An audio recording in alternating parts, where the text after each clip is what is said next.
মা,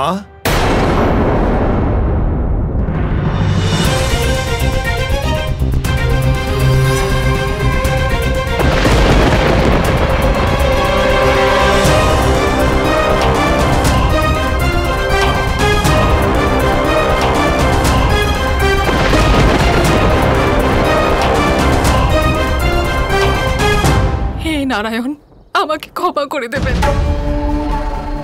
এখন আমি যেটা করতে যাচ্ছি সেটা শুধু আমার পুত্রদের জন্য, আর ওদের প্রাণ বাঁচাতে করতে চলেছি।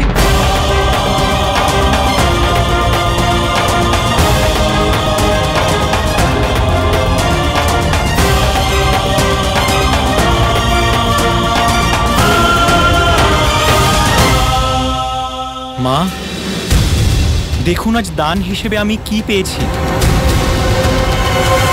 অর্জুনের ভাগ্য ফিরেছে, আজ ওর সৌভাগ্য প্রাপ্তি ঘটেছে। মা, একবার অন্তত ঘুরে তো দেখুন। দেখার কি দরকার আছে? আমার পুত্ররা বলছে যখন, তার মানে সৌভাগ্যই নিয়ে এসেছে। আর যদি তাই হয় তাহলে শুধু অর্জুনেরই কেন সৌভাগ্য প্রাপ্তি হবে, আমার 5 পুত্রেরও সৌভাগ্য প্রাপ্তি হওয়া উচিত। কারণ তাদেরকে শেষ নিঃশ্বাস পর্যন্ত একসাথে থাকতে হবে, তাতেই তাদের মঙ্গল। তাই চিরকালের মতো আজও আমার এই আদেশই রইল যে দান যাই হোক, তোমরা 5 ভাই সমানভাবে নিজেদের মধ্যে ভাগ করে নাও।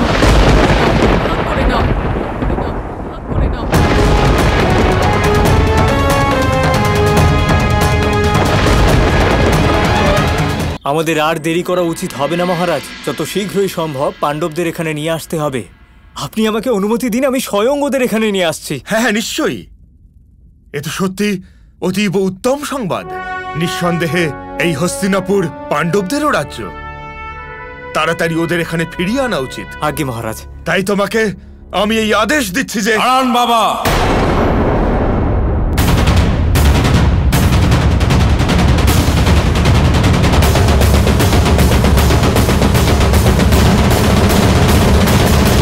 দাঁড়ান। যদিও ধূর্ত পাণ্ডবদের এখানে ডাকা হয়, তাহলে আমি দুর্যোধন অগ্নি সমাধি গ্রহণ করব, এক্ষুনি এই মুহূর্তে নিজের প্রাণ ত্যাগ করব। না পুত্র, এরকম বলো না। কিন্তু পুত্র, তুমি আমাকে বাধা দিচ্ছ কেন? তুমি তো এটা জানো যে পাণ্ডবরা তোমাদের ভাই। ভাই না, ভণ্ড ওরা, ভণ্ড। পাঞ্চালে ওরা ছল করেছে আমার সাথে, আর দ্রৌপদীকে নিয়ে গেছে।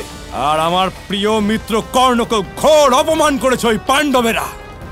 আমি ওই ধূর্ত পাণ্ডবদেরকে কখনো ক্ষমা করব না বাবা। আর ওই পাণ্ডবেরা এখানে হস্তিনাপুরে কখনো আসবে না, আমি বেঁচে থাকা কালীন কখনো আসবে না। এসব কেমন বিধর্মীদের মতো কথা বলছেন আপনি যুবরাজ? এমন মহামন্ত্রী বিদুর, নিজের বিদুর নীতি নিজের কাছেই রাখুন। ছলনা আমার সাথে করা হয়েছে, আর তার প্রতিশোধ আমাকেই নিতে হবে। কিন্তু পুত্র, ছলনা তো পাণ্ডবদের সঙ্গেও হয়েছে। কেউ ওদের পুড়িয়ে মেরে ফেলার ষড়যন্ত্র করেছিল। কিছু না হোক, এই জন্য অন্তত তাদের প্রতি সহানুভূতিশীল হও। এইভাবে ওদের হস্তিনাপুর থেকে দূরে রাখা অনৈতিক এবং অন্যায় হবে। কিন্তু বাবা, দুর্যোধন শান্ত হও। মহারাজ তো উচিত কথাই বলছেন। পাণ্ডবদের সাথে আমাদের আত্মীয়তা আছে, সেই সূত্রেই আমাদের পাণ্ডবদের হস্তিনাপুরে ডেকে আনতেই হবে। কিন্তু মহারাজ, ডাকবো কিভাবে? তাও এই মুহূর্তে? মহাবলী ভীষ্ম তো রাজ্যে নেই, তাকে জিজ্ঞাসা না করে এত বড় সিদ্ধান্ত নেওয়া উচিত হবে না মহারাজ। গান্ধার রাজ, আপনি অযথা সময় নষ্ট করার কথা বলছেন। পিতামহ কেন আপত্তি জানাবেন এই বিষয়ে? আমি সময় নষ্ট করছি? বরং আমি তো সময় দিচ্ছি আপনাদের। এত বছর পরে পাণ্ডবেরা হস্তিনাপুরে ফিরে আসছে, তাদের স্বাগত জানানো দরকার। আয়োজনের জন্য যে সময় লাগে সেই সময়টা তো আমি দিচ্ছি মহামন্ত্রী। মহামন্ত্রী যান, অভ্যর্থনার আয়োজন করুন। ঠিক তো মহারাজ? ঠিক আছে। হয়তো পিতামহ পাণ্ডবদের অভ্যর্থনার বিষয়ে কিছু নতুন পরামর্শ দিতে পারেন। আমাদের ওনার জন্য অপেক্ষা করা উচিত, তারপরেই পাণ্ডবদের এখানে আসা উচিত হবে।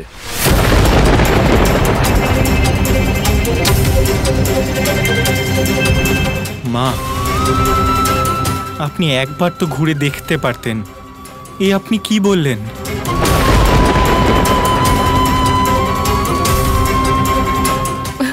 আরে এমন কি এনেছো যে আমার দেখা আবশ্যক?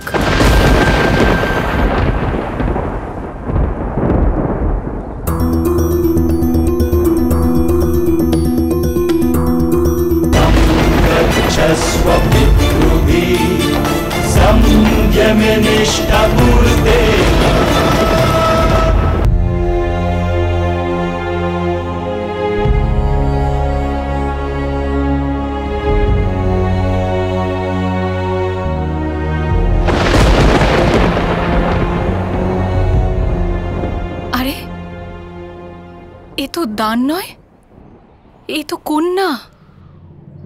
ইনি তো দানই মা।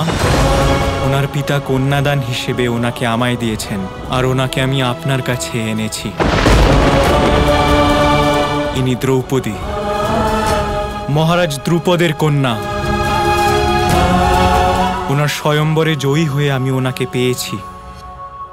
মাতা, এ আপনি কি বললেন? আমাকে, অর্থাৎ একজন কন্যাকে 5 জনের মধ্যে ভাগ করে নিতে?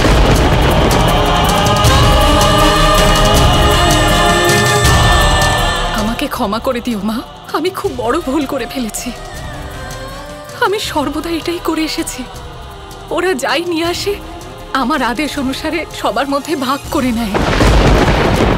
এই জন্যই কখনো দেখার প্রয়োজনই হয়নি, কিন্তু আজকে আমার খুব বড় ভুল হয়ে গেছে। আমাকে ক্ষমা করে দাও। কিন্তু মা, এ তো অনর্থ হলো। আপনি আদেশ না হয় দিলেন, কিন্তু এটা তো অসম্ভব। একজন কন্যাকে আমরা 5 জন কিভাবে ভাগ করে নেব?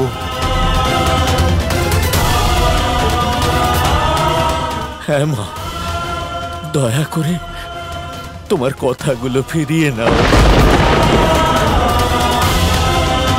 অর্জুন আর দ্রৌপদীর বিবাহ করাও মা। হ্যাঁ, ঠিকই বলেছ তুমি। আমি অজ্ঞানতার কারণে এই আদেশ দিয়েছি। আমি তাড়াতাড়ি দ্রৌপদী আর অর্জুনের বিয়ে দেব। কি করে মা? আপনার বলা সমস্ত কথা আমাদের জন্য আদেশ, তা ব্যর্থ কি করে হতে দেব?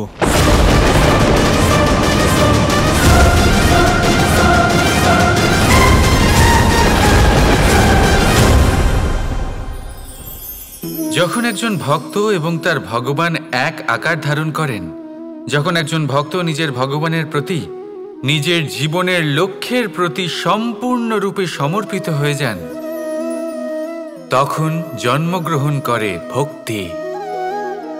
আর তখন সংসারের সমস্ত আশা তিনি ত্যাগ করতে পারেন। সমস্ত আশা শেষ হতে পারে, কিন্তু মানুষের সঙ্গ ভক্তি কখনো ত্যাগ করে না। যখন ভক্ত ও ভগবান এক আকার ধারণ করেন, এক হয়ে যান, তখন রথী এবং সারথীর মধ্যে কোনো পার্থক্য থাকে না। তারাও এক হয়ে যান। একটাই ব্যক্তিত্ব, একটাই অস্তিত্ব। আর সেই জন্যই কখনো কখনো রথীর আদেশ ছাড়াই সারথী রথ চালিয়ে দেন, আবার কখনো সারথীর পরামর্শ ছাড়াই রথী আক্রমণ করে ফেলেন। এ তো শুধুমাত্র আরও একটা গুণ সেই সারথীর মধ্যে, যিনি ধর্মস্থাপনার মহান কাজে আমার সারথী হতে চলেছেন। তাহলে আসুন আমার সাথে ভালোবেসে বলুন, রাধা রাধা। আগে সখা কৃষ্ণ আসবেন, তারপর এই নির্ণয় হবে যে আমি এখানে থাকবো নাকি আবার আমার বাবার গৃহে ফিরে যাব।